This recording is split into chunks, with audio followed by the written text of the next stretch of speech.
Hello, this is Dr. Grande. Today's question is, can I analyze the case of Brendan Khuri? Just a reminder, I'm not diagnosing anybody in this video, only speculating about what could be happening in a situation like this. If you enjoy this video, please like it, subscribe to my channel, and consider supporting me on Patreon. I will put the link to Patreon in the description for this video. First, I'll look at the background of this case, move to the timeline of the crime, then offer my analysis. Brendan Khuri was born in 2003 in Los Angeles, California. His father, James Khuri, was a multimillionaire businessman who is important to this story. James was born in 1975 and grew up in Rochester, New York. He earned a master's degree in business administration and moved to California, where he launched a business specializing in multifamily and commercial real estate. James had several holdings in New York and California. Later, he started another company that was involved in product distribution. Among other items, the company distributes trading cards. James Khuri achieved phenomenal financial success. Reportedly, his net worth was over $400 million in 2022. Brendan lived with his father, James, in a mansion in Beverly Hills. Based on images posted to the Instagram account for James, Brendan and his father appeared to live a life of luxury. When Brendan turned 17, James gave him a Lamborghini Urus, which is a high-performance all-wheel drive SUV. It's not clear how much James paid for it, but the base price for this Lamborghini in 2020 was $211,000. The vehicle is powered by a 641 horsepower twin-turbocharged 4-liter V8, which is a modified version of an Audi V8. This SUV can accelerate from 0 to 60 miles per hour in 3.2 seconds and reach a top speed of 190 miles per hour. This makes it one of the fastest production SUVs in the world. The vehicle is definitely not well suited for younger drivers. It appeared as though James owned other high-performance vehicles and was no stranger to operating them at high speed. For example, one Instagram post featured James and Brendan next to their Lamborghinis. The caption read, quote, "My son and I hanging out cruising in the hills. Everyone knows whose car is faster," unquote. Instead of using the word whose, like W-H-O-S-E, the caption read W-H-O''S. It appears as though Brendan wasn't going to learn safe driving or grammar from his father.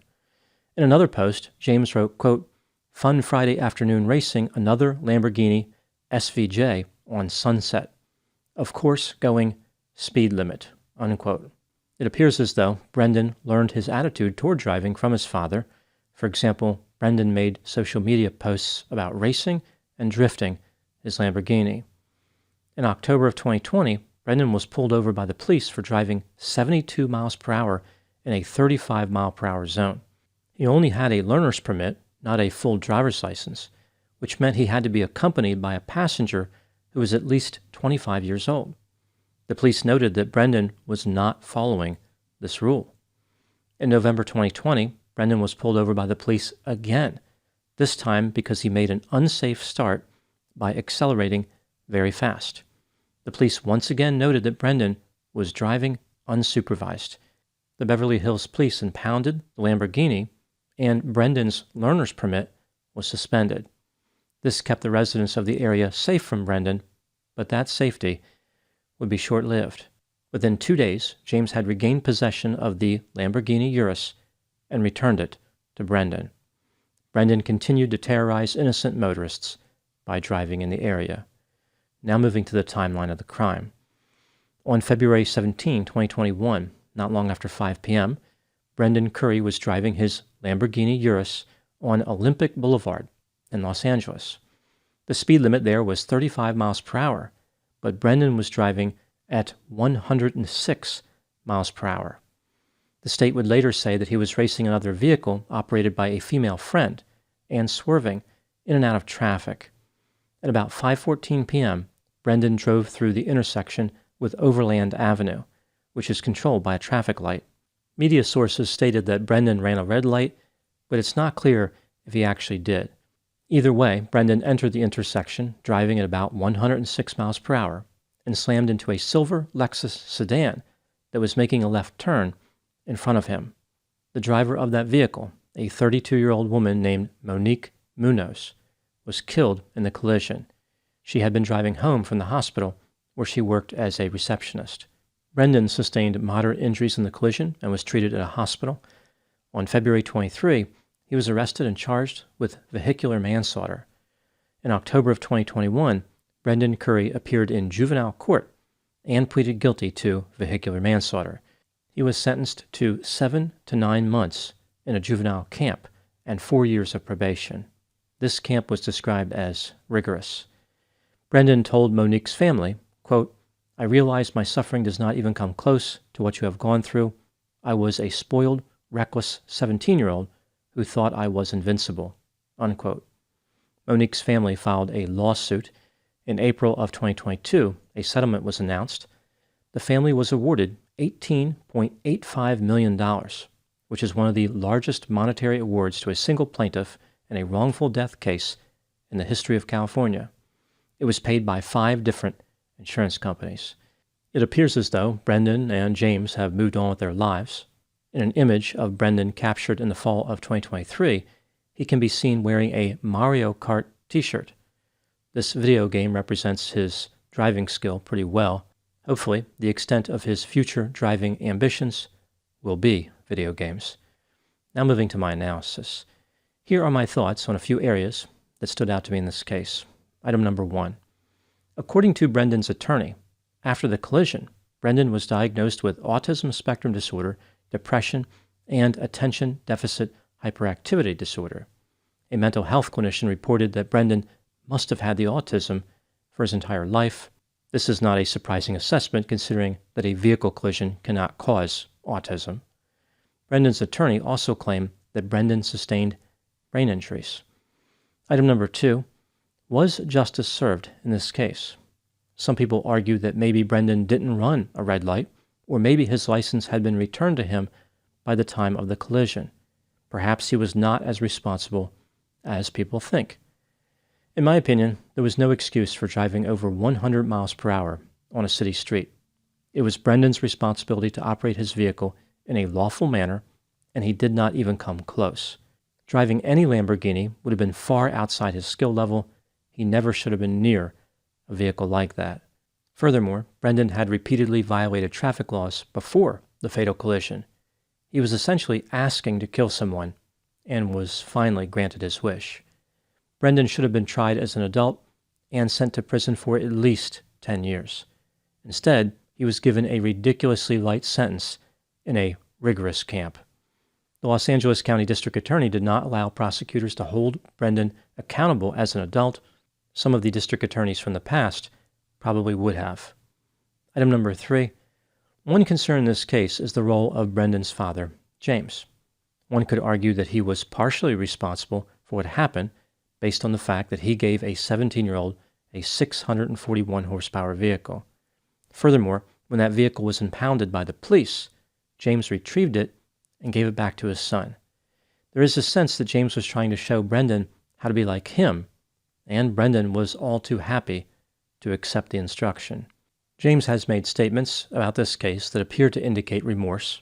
For example, less than a month after the fatal collision, James released a statement which read, quote, "There are no words I can say to alleviate the pain that you are experiencing, and I realize none of my words or actions will be able to bring back your daughter.